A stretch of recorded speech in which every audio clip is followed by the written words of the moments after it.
O mundo ao nosso redor parece, na maior parte do tempo, completamente ordinário. Mas basta olhar um pouco mais de perto e tudo muda. Durante muito tempo, achamos que o Sistema Solar era apenas mais um entre os bilhões de sistemas estelares da Via Láctea, com planetas rochosos, como em tantos outros lugares, com gigantes gasosos, nada de especial. Mas à medida que a astronomia avançou no estudo e na modelagem de órbitas planetárias, uma verdade inesperada foi emergindo. O nosso sistema é extraordinário. E não por causa da Terra, nem por causa de nós. Tudo começou com Júpiter. A órbita de Júpiter se desvia de mais de um círculo perfeito. Sua excentricidade, o grau de alongamento da órbita, é 3 vezes maior do que a da Terra. Sabemos que, quanto maior a massa de um corpo celeste, mais difícil é perturbá-lo gravitacionalmente. E Júpiter é enorme. Sua massa supera a da Terra em 3 vezes e em 3 mal vezes a de todos os outros planetas do Sistema Solar somados. Para torcer a órbita de um objeto assim, você precisa de interações gravitacionais em escala colossal. Mas com quem? Que planeta poderia ter sido massivo o suficiente para influenciar Júpiter dessa forma? Urano e Netuno também têm algo de estranho. Pelos cálculos, nas posições em que estão hoje, eles deveriam levar mais tempo para se formar do que o disco protoplanetário existiu. A única saída razoável para esse paradoxo é admitir que eles nasceram muito mais perto do Sol e migraram para longe depois. Mas o maior enigma do nosso sistema é Marte. Na verdade, são todos os planetas rochosos. Quanto mais longe do Sol, maior deveria ser o planeta. Afinal, as regiões mais distantes do disco protoplanetário sofrem menos com a radiação e o vento estelar, perdendo menos material. À primeira vista, funciona. Mercúrio é 100 vezes menos massivo que Vênus e Vênus é 1,18 vezes menos massivo que a Terra. Mas aí vem Marte. A lógica quebra. Ele é 9 vezes menos massivo que a Terra. Claro, parte do problema pode ser explicado pela gravidade de Júpiter, que arrastou planetesimais, os blocos construtores dos planetas rochosos, para longe da região de Marte. Mas os modelos mostram que ali deveria ter-se formado um planeta com massa comparável à da Terra, no mínimo metade disso. E não é só questão de teoria. Marte está dentro da zona habitável do Sistema Solar. Se tivesse uma atmosfera mesmo que remotamente parecida com a nossa, ela reteria calor suficiente para um clima árido, porém habitável. Mas na prática, a atmosfera marciana é 150 times mais rarefeita que a terrestre, e a gravidade é fraca demais para segurar algo mais denso. Isso é fato. Se Marte fosse 5 to 9 times mais massivo do que é hoje, o quarto planeta do Sistema Solar seria habitável. Observando outros sistemas planetários, vemos a mesma coisa se repetir. Planetas do tamanho da Terra, de Vênus, de Marte e de Mercúrio são raros. Nos outros sistemas, os mundos rochosos costumam ser bem mais massivos, por isso são chamados de superterras. O que significa que todos os nossos planetas terrestres são, de certa forma, uma anomalia. Os astrónomos Michael Brown e Konstantin Batygin, e com eles a maioria da comunidade científica, acreditam que existe uma superterra no Sistema Solar, sim. Só que ela está incrivelmente longe do Sol, centenas de vezes mais distante que a Terra, dezenas de vezes além de Netuno. Nenhum disco protoplanetário desse tamanho jamais existiu aqui, o que significa que esse objeto chegou lá de alguma forma exótica, depois de ter se formado perto do Sol. Em outros sistemas, a migração de planetas, ora em direção à estrela, ora se afastando dela, é, por incrível que pareça, algo completamente comum. Uma classe inteira de planetas, os Júpiteres quentes, existe justamente por causa dessa migração em direção à estrela hospedeira. No nosso sistema, isso não aconteceu. Planetas gasosos não conseguem se formar perto de uma estrela. A radiação expulsa os elementos leves para regiões mais distantes. Mas depois de formado, um gigante gasoso pode perder a estabilidade orbital. Colisões com planetesimais vão friando sua rotação ao redor da estrela e o planeta começa a espiralar para dentro, jogando fora tudo que encontra pelo caminho. No fim, os Júpiteres quentes frequentemente deixam sua estrela completamente sem planetas rochosos, e eles próprios se aproximam tanto que aquecem a mais de 1000 graus. Esse cenário desenha uma imagem clara. O nosso sistema também foi, no começo, algo completamente diferente. Os gigantes gasosos não nasceram necessariamente onde estão hoje. Ao construir modelos matemáticos detalhados do movimento dos corpos do Sistema Solar, os astrónomos encontraram algo inesperado. Do ponto de vista da mecânica celeste, a região original de formação de Júpiter, aquela compatível com a excentricidade e a posição da sua órbita atual, fica a apenas 3,5 unidades astronómicas do Sol. Ou seja, 3,5 vezes a distância atual entre a Terra e o Sol. Mas hoje, Júpiter orbita em média a 5,2 unidades astronómicas, 1/4 de bilhão de quilómetros mais longe. Como ele chegou lá? É aqui que a simulação computacional entra em cena. As colisões com planetesimais foram freando a rotação de Júpiter ao redor do Sol e o planeta começou a se aproximar da estrela. No caminho para dentro, a gravidade de Júpiter arrastou Saturno junto. Os planetas rochosos se formam mais devagar que os gigantes gasosos, terminando sua formação depois deles. Por isso, a Terra e Marte tiveram, de certa forma, sorte. Se já existissem naquela época, estariam em sério perigo. Júpiter parou a apenas 1,5 unidade astronómica do Sol, levemente mais perto do que Marte. Planetas já formados receberiam um impulso gravitacional forte demais, com órbitas instáveis demais. Com alta probabilidade, seriam simplesmente ejetados do sistema. Ainda assim, a migração de Júpiter causou sérios danos aos planetas rochosos ainda por nascer. Sua gravidade literalmente engoliu o gás e a poeira daquela região do disco protoplanetário. Uma parte dos planetesimais foi jogada para fora do sistema. A região de formação de Marte ficou tão empobrecida em material que ele acabou recebendo muito menos do que a Terra. Mas então por que Júpiter não ficou a 1,5 unidade astronómica do Sol? Porque virou e voltou. Há uma única explicação. Saturno, que vinha atrás de Júpiter, entrou em ressonância orbital com ele em determinado momento. Isso significa que o período de 2 órbitas de Saturno passou a ser igual ao período de 3 órbitas de Júpiter. Ressonância 3:2. Quando há ressonância orbital, os corpos se alinham regularmente um em frente ao outro. A interação gravitacional entre eles dispara e as órbitas recebem correções significativas. A atração de Saturno puxou Júpiter de volta, bem na hora certa. O que teria acontecido se o maior gigante gasoso não tivesse parado a 1,5 unidade astronómica, mas chegado a uma, ou seja, à órbita da Terra? Talvez não houvesse ninguém fazendo essa pergunta hoje. A Terra seria um planetinha tipo Marte. Júpiter não teria deixado material suficiente para ela se formar direito. Se houvesse vida ali, dificilmente seria tão desenvolvida quanto a nossa. Diz-se que Júpiter é o guardião da Terra, protegendo o nosso planeta de impactos de asteroides. Nesse caso, Saturno é o salvador da Terra. Essa grande viagem de Júpiter não poderia deixar Urano e Netuno intactos. Originalmente, eles estavam a não mais de 17 unidades astronómicas do Sol.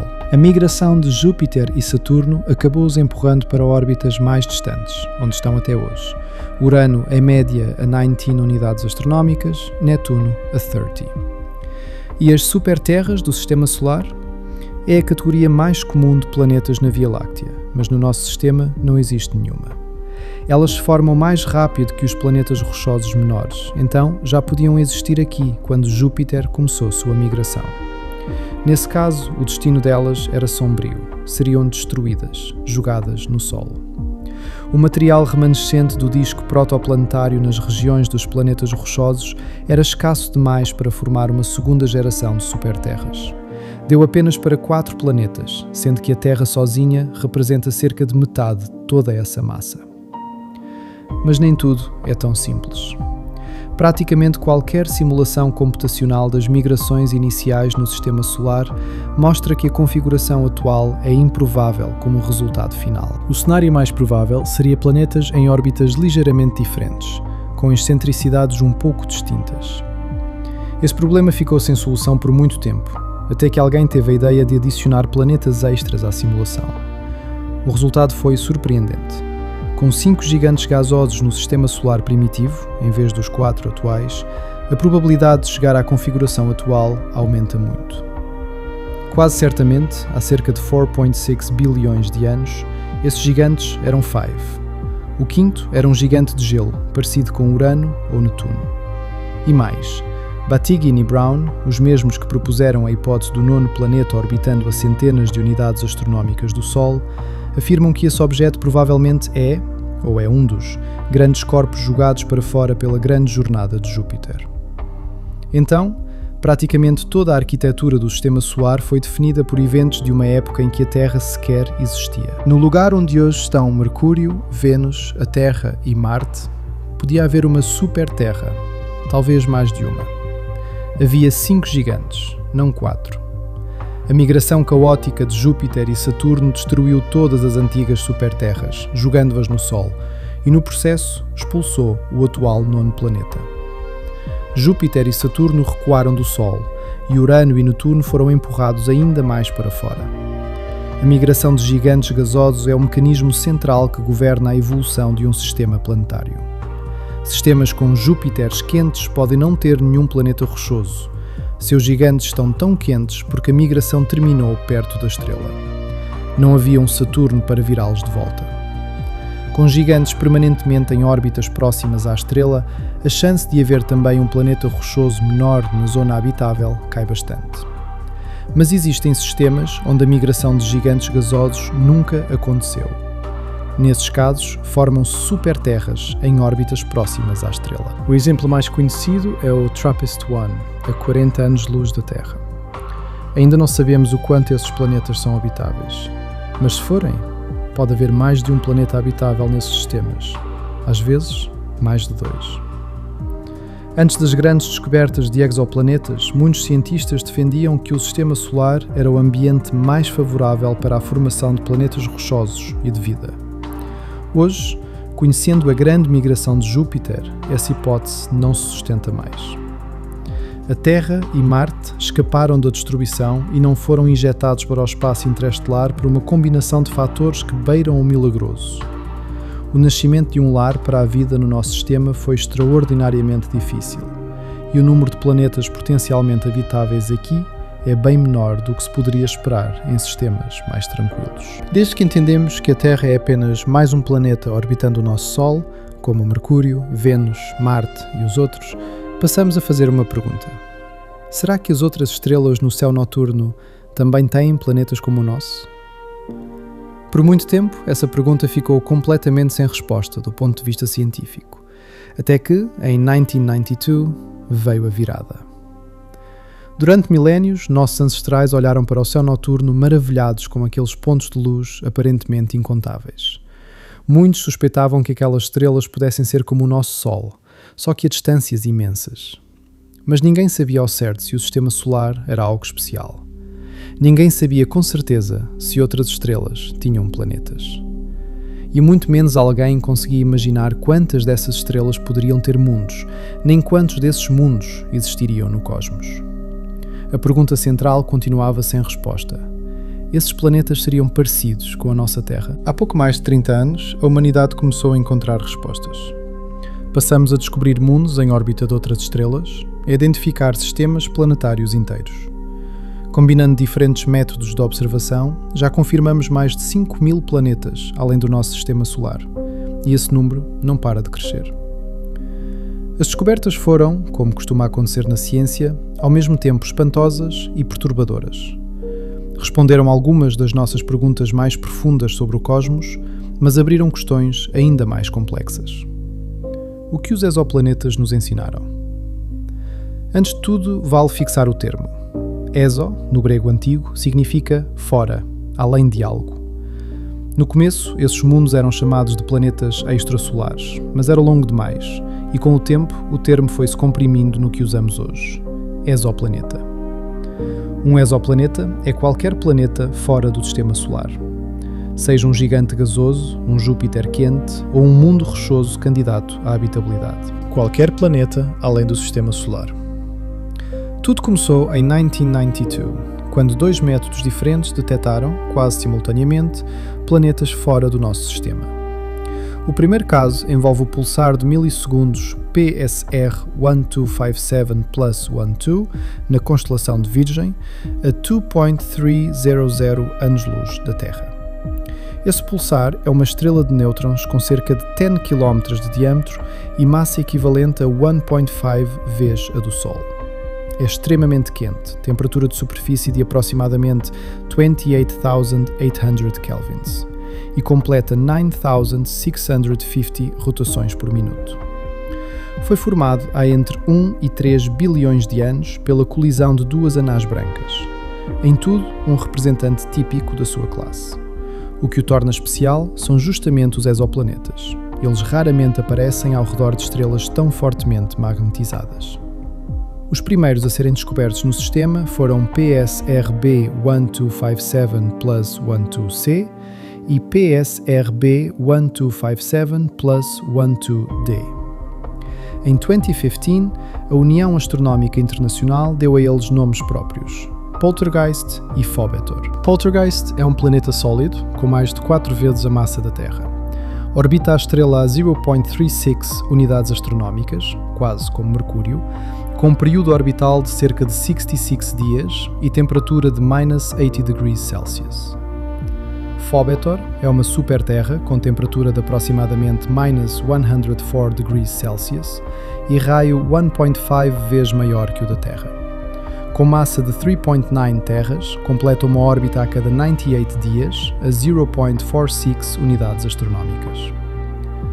O terceiro companheiro foi descoberto 2 anos depois, em 1994. Recebeu o nome de Draugr, um morto-vivo da mitologia escandinava. É o objeto mais interno em órbita do pulsar. Temperatura de superfície de -7 degrees Celsius, massa aproximadamente 2 vezes a da Lua e é considerado o planeta menos massivo já descoberto no universo. O método de detecção é simples de descrever e extraordinariamente preciso na execução. Medindo os pulsos periódicos emitidos pelo pulsar, os cientistas perceberam que esses pulsos aceleram regularmente, voltam ao ritmo normal, desaceleram e voltam ao normal de novo, repetidamente. O facto de essas variações ocorrerem com período e amplitude constantes indicava a presença de companheiros massivos. Medindo o tempo dos pulsos, foi possível deduzir as massas desses objetos. Eram, sem dúvida, planetas. Do mesmo jeito, observou-se o deslocamento periódico para o vermelho e para o azul da luz de certas estrelas, o que também indicava a presença de planetas massivos puxando suas estrelas hospedeiras, fazendo-as oscilar no espaço. Ambos os métodos eram indiretos, revelavam a presença de um planeta, mas não conseguiam medi-lo diretamente. Ainda assim, eram confiáveis. E depois disso, as descobertas se multiplicaram. No total, temos 5 métodos que identificam exoplanetas com sucesso, cada um revelando propriedades diferentes. O método de temporização de pulso funciona apenas para estrelas que emitem sinais periódicos regulares, como os pulsares. Quanto mais regulares os sinais, mais fácil detectar variações no tempo de chegada dos pulsos. Se o pulsar tem companheiros planetários, orbitando com um período menor que o tempo de observação, esse método vai encontrá-los. A velocidade radial, também conhecida como método de oscilação estelar, capta o que acontece quando um planeta invisível e sua estrela hospedeira orbitam em torno do centro de massa comum. Só funciona se o planeta é massivo o suficiente e está próximo o suficiente da estrela. Foi por esse método que se descobriu 51 Pegasi b, o primeiro exoplaneta encontrado em órbita de uma estrela da sequência principal. É o protótipo da classe dos Júpiteres quentes. O imagiamento direto é provavelmente o método mais fascinante e também o mais difícil. É o único que coleta fótons diretamente do exoplaneta. Só é possível observar mundos grandes e brilhantes o suficiente, distantes da estrela para não se perderem no brilho dela, mas próximos da Terra para serem visíveis num telescópio. O exoplaneta mais interessante descoberto assim é GJ504b, a apenas 57 anos-luz da Terra, com idade entre 100 e 200 milhões de anos. Jovem o suficiente para que os astrónomos possam acompanhar seu desenvolvimento. Nas câmaras infravermelhas, ele aparece num tom profundo de rosa. Tem menos nuvens que a maioria dos gigantes gasosos observados. Se pudéssemos chegar até lá, veríamos um mundo ainda incandescente pelo calor da sua própria formação. O método de trânsito é o mais bem-sucedido e o mais usado, embora o primeiro exoplaneta por trânsito só tenha sido encontrado em 2004. A ideia é medir a luz de um sistema estelar ao longo do tempo. Se um planeta passa na frente da estrela em relação à nossa linha de visão, observamos uma queda sutil no brilho aparente dela. Se essa queda se repete com a mesma magnitude e no mesmo intervalo de tempo, é sinal de exoplaneta. O método tem uma limitação. Funciona melhor para planetas grandes, com órbitas rápidas o suficiente para observar vários trânsitos, e só quando o alinhamento entre estrela, planeta e observador é quase perfeito. O microlensing gravitacional funciona quando você observa uma estrela distante e algum objeto massivo passa entre você e ela. Diferente do trânsito, que exige que o exoplaneta esteja muito perto da estrela hospedeira, o microlensing se baseia no facto de que a presença de massa curva o próprio espaço, afetando a luz de todos os objetos ao fundo. Em vez de bloquear parte da luz, a massa age como uma lente e amplifica e distorce temporariamente a luz de fundo, gerando um brilho que revela a massa e o movimento angular do objeto. Esse método encontra não só planetas em órbita de estrelas, mas também mundos à deriva, os chamados planetas errantes ou planetas órfãos. Cada método tem seus pontos fortes e suas limitações, mas todos eles continuam descobrindo exoplanetas. Um dia, achávamos que o sistema solar era típico e que os planetas se dividiam em 2 ou 3 categorias. Sabíamos que existiriam mundos rochosos, terrestres, como os 4 planetas internos do nosso sistema, e sabíamos que existiriam gigantes gasosos, como os 4 planetas externos, com subdivisões entre Júpiteres e gigantes de gelo, como Urano e Netuno. Mas agora, com mais de 5.000 mundos confirmados e outros tantos candidatos, o quadro mudou completamente. Descobrimos que a maioria dos planetas encontrados cai num estado intermediário. São mais massivos que a Terra, mas menos que Netuno ou Urano, com raios entre essas 2 categorias. A maior parte provavelmente são mini-Netunos, não superterras, mas são necessárias mais pesquisas antes de classificá-los com certeza. Também descobrimos que gigantes gasosos orbitam muito perto de suas estrelas, mais perto do que Mercúrio fica do Sol. Essa descoberta nos deu a classe dos Júpiteres quentes. Podemos dizer com segurança que um sistema estelar médio tem entre 4 e 20 exoplanetas. Uma margem relativamente pequena. Mas e os planetas que não estão em sistemas estelares nenhum? Existem os chamados planetas errantes, ou planetas rogue, objetos de massa planetária no espaço interestelar sem nenhum vínculo gravitacional com uma estrela. Pelas estimativas mais conservadoras, podem existir centenas de milhares deles só na nossa galáxia. Não sabemos quantos gigantes gasosos, gigantes de gelo, planetas rochosos e corpos esferoidais ricos em gelo vagam pelo espaço interestelar. As estimativas vão de um número comparável ao de estrelas até dezenas de milhares de vezes maior. Só pesquisas avançadas de microlensing vão nos ajudar a descobrir. O nosso sistema solar é típico ou de alguma forma único? Em número de planetas, provavelmente típico, mas somos provavelmente únicos, no sentido de ter uma série de planetas rochosos terrestres na parte interna do sistema, acompanhada de planetas mais massivos e ricos em gás na parte externa. Outros sistemas observados mostraram que gigantes gasosos nas regiões internas não são raros, existem em abundância.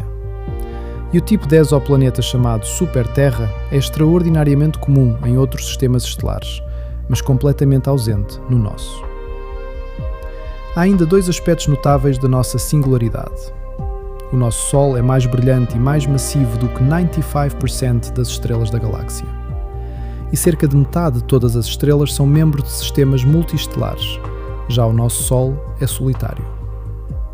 Alguns dos mundos descobertos são rochosos e provavelmente têm uma atmosfera fina, como a Terra. Os astrónomos acreditam que alguns estão à distância certa de sua estrela hospedeira para ter oceanos líquidos na superfície se forem ricos em água. É possível que alguns desses mundos tenham tido condições parecidas com as da Terra de bilhões de anos atrás, ou que até hoje apresentem condições semelhantes às da Terra primitiva, há 4 bilhões de anos. Mas a maioria dos planetas que encontramos não é rochosa. Provavelmente têm espessas camadas de gás.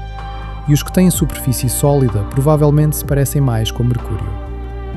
A maioria dos planetas rochosos foi encontrada ao redor de estrelas de classe M, as anãs vermelhas, estrelas relativamente frias. Por causa dos períodos orbitais curtos, Esses planetas quase certamente estão em rotação síncrona com suas estrelas, e talvez essas mesmas estrelas já tenham varrido suas atmosferas completamente. Para saber se esses mundos têm bioassinaturas, ou ao menos química compatível com a vida, precisamos primeiro superar nossas limitações tecnológicas. À medida que os telescópios James Webb e Euclid, já em operação, e o Plato, o telescópio Magalhães Gigante, o Extremely Large Telescope, e o telescópio espacial Nancy Roman, ainda em construção, entrarem em plena atividade, nossas capacidades vão melhorar em todas as frentes. Poderemos medir atmosferas de exoplanetas, obter imagens diretas de planetas mais próximos às suas estrelas hospedeiras, captar sinais de microlensing de planetas menores. E também descobrir qual é o conteúdo mínimo de elementos pesados que um sistema estelar precisa ter para formar mundos rochosos. O mais importante, com a combinação de sinais atmosféricos detectados por espectroscopia de trânsito e imagens diretas, vamos nos tornar capazes de estudar o que há nas atmosferas de planetas do tamanho da Terra em outras estrelas. Eles têm atmosfera? Alguma dessas atmosferas contém moléculas como oxigênio, nitrogênio, vapor d'água, dióxido de carbono e metano? Existem assinaturas químicas que associamos a seres inteligentes, como clorofluorcarbonos ou poluentes industriais. A pesquisa planetária aprofunda a nossa compreensão sobre como os planetas se formam, evoluem e moldam uns aos outros. Observando exomundos jovens, podemos entender melhor como era a nossa Terra e o que a espera no futuro. Estudando outros mundos, aprendemos mais sobre como proteger e sustentar a vida aqui no nosso. Cada mundo tem suas próprias características únicas. Na Terra, não existem duas pessoas idênticas. No universo, não existem dois exoplanetas iguais. Da composição do solo aos fenómenos atmosféricos, do brilho das estrelas no céu noturno ao cheiro do vento, tudo será singular, irrepetível, único. O mundo funciona assim. Tudo se entende por comparação. A Lua é grande, uma das maiores luas do Sistema Solar, com área total maior que o continente africano. Em outras circunstâncias, poderia candidatar-se ao status de planeta anão, afinal, é maior que Plutão. Mas comparada à Terra, a Lua é minúscula. Nosso planeta tem quase 14 vezes mais área. Então a Terra é enorme? Nem um pouco. Dentro do Sistema Solar, ela ocupa apenas o 5º lugar. O líder absoluto é Júpiter, 317 vezes mais massivo que a Terra. Dentro do gigante gasoso caberiam quase 1,300 planetas como o nosso. Júpiter é o gigante do Sistema Solar, superado em tamanho apenas pelo próprio Sol. Mas mesmo assim, tudo é relativo. No contexto de outros mundos do universo, Júpiter já não parece tão impressionante assim. Vamos começar pela constelação de Hércules. Ali está o gigante gasoso TRES-4AB, um exoplaneta que desconcerta os cientistas. Pelas leis planetárias, ele simplesmente não deveria existir. Seu tamanho é muito maior do que sua massa permitiria. Embora seja 70%, quase 2 vezes maior que Júpiter, TRES-4AB contém apenas 3/4 da sua massa. Isso resulta numa densidade equivalente à da cortiça. Os cientistas suspeitam que o tamanho anómalo seja consequência de temperaturas extremas. A distância até a estrela hospedeira é de apenas 4,5 milhões de quilómetros. TRES-4AB completa uma órbita em 3 dias e chega a quase 1260 degrees Celsius. Surge então uma pergunta: como se mede o tamanho de um exoplaneta? Pela massa ou pelo raio? Se muita massa se acumula num único objeto, o núcleo começa a fundir elementos mais leves em mais pesados. Com massa cerca de 80 vezes maior que a de Júpiter, o objeto atinge o status de estrela de verdade, queimando hidrogênio em hélio. Abaixo disso, por volta de 14 vezes a massa de Júpiter, começa a fusão nuclear de deutério, gerando energia lentamente. Isso é uma anã marrom. Nem estrela, nem planeta. Essa linha entre gigante gasoso e anã marrom define o limite superior da massa de um exoplaneta. Mas, em diâmetro e raio, as anãs marrons são menores que os maiores gigantes gasosos. A partir de certa massa, os átomos no interior dos grandes planetas começam a se comprimir tão fortemente que adicionar mais massa, na verdade, encolhe o exoplaneta. Em 2011, foi descoberto HAT-P-32b, na constelação de Andrómeda, a 1.044 anos-luz da Terra. Seu raio é mais de 2 vezes maior que o de Júpiter, mas sua massa é ligeiramente inferior, 0.9 massas jovianas. Também há um Júpiter quente, temperatura de cerca de 1600 degrees Celsius, quase 15 times mais quente que Júpiter. Em 2023 surgiu um verdadeiro monstro, TOI-4603b. Com tamanho comparável ao de Júpiter, sua massa é 12.9 vezes maior. Período orbital de pouco mais de 7 dias, orbitando a 13.5 milhões de quilómetros da estrela hospedeira. Temperatura no hemisfério diurno em torno de 1400 degrees Celsius. Hoje, TOI-4603b é um dos exoplanetas mais massivos e densos já conhecidos pela ciência, e suas características o colocam praticamente na fronteira entre gigantes gasosos e anéis marrons. Vamos agora para a pequena constelação da Mosca. Ali, a 335 anos-luz da Terra, fica a estrela HD 100546. Jovem, de rotação rápida, branca azulada, com um disco protoplanetário onde algo extraordinário está acontecendo. O nascimento de um novo planeta. O disco é dividido em 2 partes, interna menor e externa maior, e no espaço entre elas está o exoplaneta HD 100546b, ainda em processo de formação. Isso fornece dados únicos sobre como o gigante gasoso nasce. Pelas observações, seu raio é quase 7 vezes maior que o de Júpiter e sua massa supera a do nosso gigante em 8 vezes. Há um detalhe importante, porém. Enquanto o exoplaneta ainda está se formando, é cedo demais para conclusões definitivas. Observações de 2019 indicam que pode ser um objeto subestelar fortemente avermelhado, ou seja, uma anã marrom. Depois há WASP-12b, quase 2 vezes maior que Júpiter em raio. Um ano nesse exoplaneta dura apenas um dia terrestre. Ele está tão perto da sua estrela que troca matéria com ela. Fenómeno típico de sistemas binários fechados, mas observado num exoplaneta pela primeira vez. WASP-12b está sendo absorvido pela estrela e provavelmente se desintegrará completamente nos próximos 10 milhões de anos. WASP-17b tem órbita retrógrada, orbita sua estrela na direção oposta à rotação dela. Foi o primeiro exoplaneta com essa característica descoberto.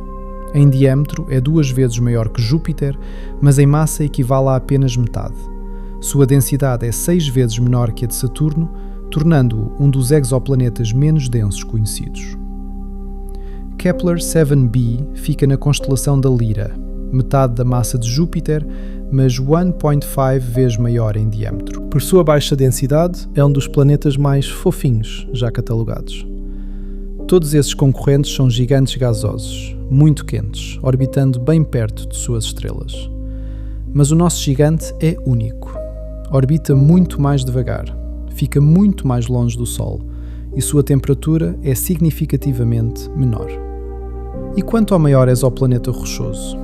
Esses são raros para valer. Os motivos estão na física das atmosferas. Depois que uma estrela nasce e o disco planetário se forma, os mundos jovens crescem e sua gravidade aumenta, o que permite capturar não só rochas e poeira, mas também gás. Se o exoplaneta permanece relativamente pequeno, com raio menor que 1.5 vezes o da Terra, sua gravidade não é forte o suficiente para segurar uma grande camada gasosa. Mas se continuar crescendo e capturando mais gás, o exoplaneta corre risco de inchar até o tamanho de Netuno ou Júpiter. Por isso, os exomundos tendem a ser ou pequenos e rochosos, ou enormes e gasosos. Encontrar o ponto intermediário onde poderia-se formar um grande exoplaneta rochoso é muito difícil. Outro fator: depois de formado, um planeta nem sempre fica na mesma órbita. Às vezes, migra em direção à estrela. Quando se aproxima o suficiente, a atmosfera aquece, os átomos e moléculas ganham velocidade demais e escapam da atração gravitacional. Em outras palavras, alguns planetas rochosos pequenos são, na verdade, núcleos de gigantes gasosos que perderam suas atmosferas ao longo do tempo. Dois mundos merecem atenção especial: as verdadeiras megaterras K2-38b and PSRJ 1719-1438b. K2-38b orbita perto de uma estrela parecida com o Sol e é um dos planetas mais densos já encontrados. É uma superterra rochosa, cerca de 55% maior que a Terra, quase 20,000 km de diâmetro e aproximadamente 7 vezes mais massiva que o nosso planeta. Isso aponta para uma composição rica em ferro e uma gravidade superficial extremamente elevada. K2-38b leva apenas 4 dias para completar uma órbita. PSRJ 1719-1438 b é um planeta de pulsar. Orbita um pulsar de milissegundos e é composto principalmente de carbono cristalino, com densidade muito superior à do diamante.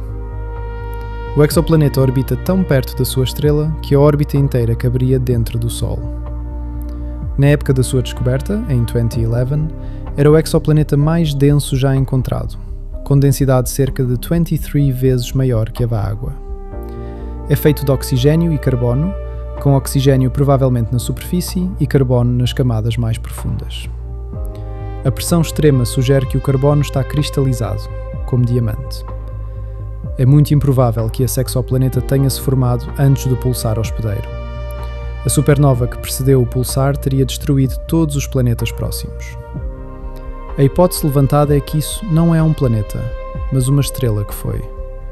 Uma anã amarela parecida com o Sol, existindo num sistema binário com uma estrela mais massiva. A anã amarela sobreviveu à supernova. Virou anã branca bilhões de anos depois e a gravidade do pulsar foi roubando seu hidrogênio e hélio. O carbono restante cristalizou, formando o planeta Diamante. É uma narrativa elegante e extraordinária, mas ainda não confirmada.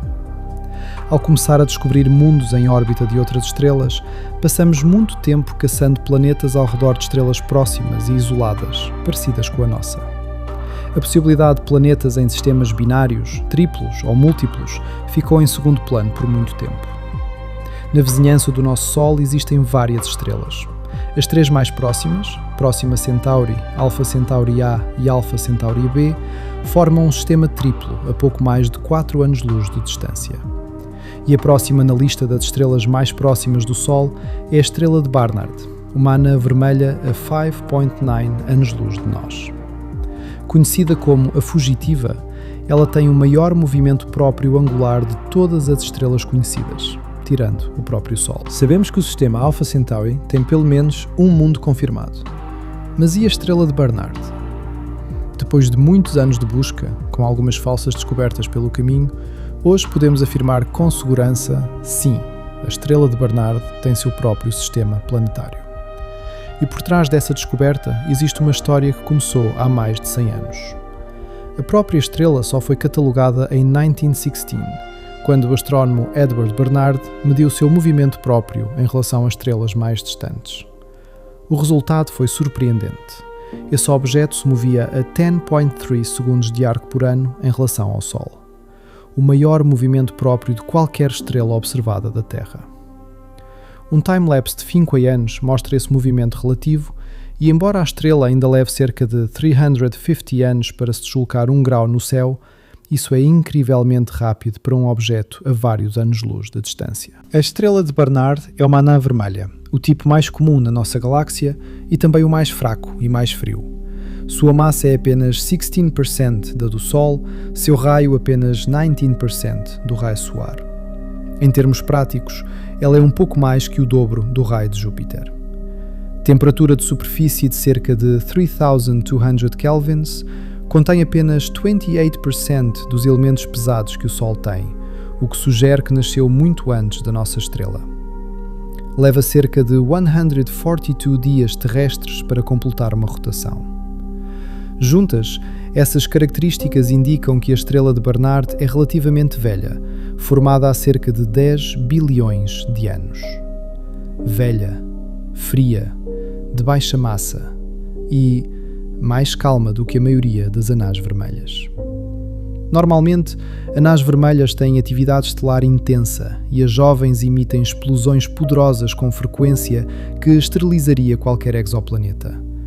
Mas a estrela de Barnard apresenta atividade estelar relativamente baixa. Ela entrou para a história nos anos 1960, quando foi o primeiro astro suspeito de ter exoplanetas. Na verdade, foi o primeiro lugar onde se cogitou a existência de mundos além do Sistema Solar. O astrónomo holandês Pieter van de Kamp passou 3 décadas coletando dados de diversas estrelas com atenção especial à estrela de Barnard.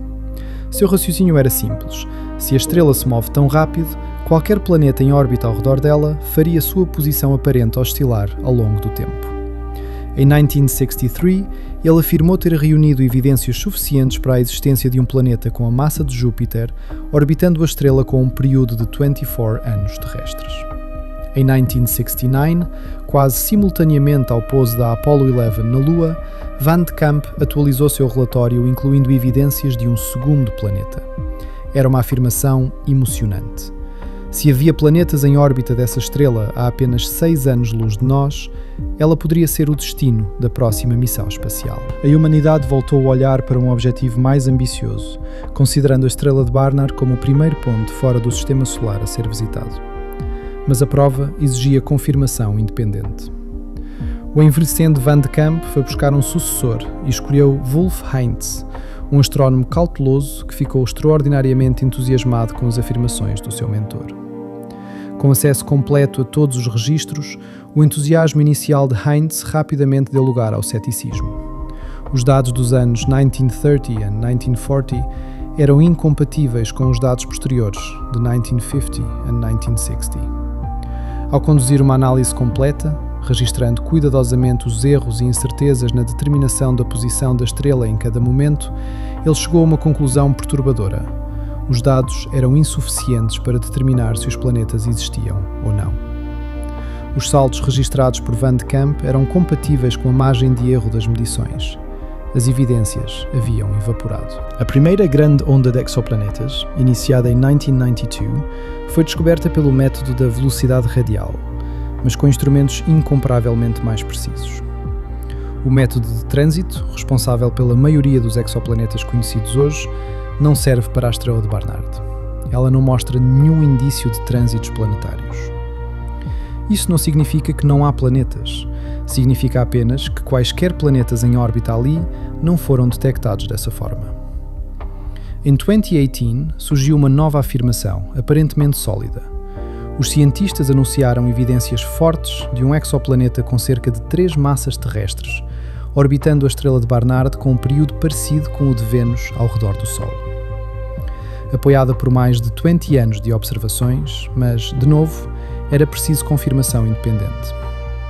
Em 2021, um estudo adicional usando outro instrumento, o NEID, não encontrou evidências do planeta. Em vez disso, encontrou sinais de atividade estelar, flares fracos e manchas estelares, onde a rotação da estrela, com um período de cerca de 142 dias, e a órbita da Terra ao redor do Sol, com um período de cerca de 365 dias, geravam um artefato nos dados, um sinal falso com um período entre esses dois valores. Nenhum planeta. De novo. Mas, em 2024, os cientistas usaram um instrumento expresso no telescópio terrestre de 8 metros VLT para acumular uma quantidade enorme de observações, 156, ao longo de 4 anos. Desta vez, já sabiam como modelar o ciclo de longo prazo da atividade estelar, com período de aproximadamente 3.200 dias, e a atividade rotacional da estrela, com período de cerca de 140 dias. Levando completamente em conta essas variações internas, que podem imitar um sinal do tipo velocidade radial, após coletar, calibrar e analisar todos os dados, os astrónomos publicaram os resultados. Encontraram 4 candidatos a exoplanetas de curto período e baixa massa. A evidência mais sólida apareceu para um deles, com massa de aproximadamente 0.37 massas terrestres. Todos os 4 estão um pouco dentro da zona habitável da estrela, onde um planeta com atmosfera parecida com a da Terra teria as temperaturas certas para ter água líquida na superfície. A zona habitável da estrela de Barnard corresponde a planetas com período orbital entre 10 e 42 dias, mas como sempre, não dá para confiar em um único estudo com um único instrumento. É preciso confirmação independente. Entrou em cena um novo instrumento, o Maroon X, instalado no telescópio Gemini. No artigo publicado em 11 de março de 2025, foram realizadas 112 medições independentes de velocidade radial com o Maroon X, e elas confirmaram 3 dos 4 candidatos.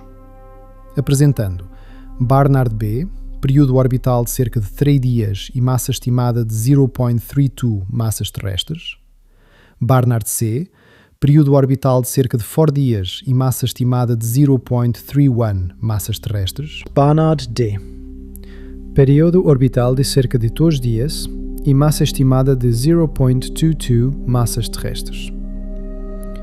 Quando os dados do Maroon X forem combinados com os do Expresso, os astrónomos poderão muito bem confirmar também o quarto candidato provável, Barnard, e com período de cerca de 6 dias e massa pequenina, apenas 0.17 massas terrestres. A temperatura estimada desse mundo é de cerca de 37 degrees Celsius, o que significa que, teoricamente, poderia haver água líquida na superfície. Os 4 planetas identificados têm massa menor que a da Terra, formando um sistema extremamente compacto. Há razões para acreditar que esses mundos dificilmente têm uma atmosfera terrestre ou qualquer atmosfera substancial, mas o fato de tê-los detectado é um resultado extraordinário. O método de trânsito encontra principalmente grandes planetas gasosos. Esses mundos pequenos, mesmo em órbita de uma estrela tão pouco massiva, emitem os menores sinais de velocidade radial de todos os conhecidos até hoje. Há dúvidas sobre o quarto, Mundo. É possível que a combinação dos 2 planetas internos esteja imitando o sinal dele. Além disso, com a combinação dos dados de ambos os instrumentos, agora é possível excluir a existência de qualquer planeta com massa da Terra, ou acima de 57% dela, em toda a zona habitável ao redor da estrela de Barnard. Pela primeira vez na história, podemos afirmar com certeza: uma das estrelas mais próximas de nós, a estrela de Barnard, definitivamente tem exoplanetas. Estão perto da estrela, em órbitas compactas, e têm massa muito menor que a da Terra. Ainda precisamos descobrir se esses mundos têm atmosfera, água líquida na superfície e talvez até vida. Se há nuvens, precipitação e ciclos climáticos. Essas perguntas deverão ser respondidas pelo Observatório de Mundos Habitáveis, um projeto promissor que deve ser realizado nos próximos anos. Mas isso já é outra história. A estrela de Barnard nos observa de uma distância de quase 6 anos-luz. E agora sabemos que há algo ao seu lado.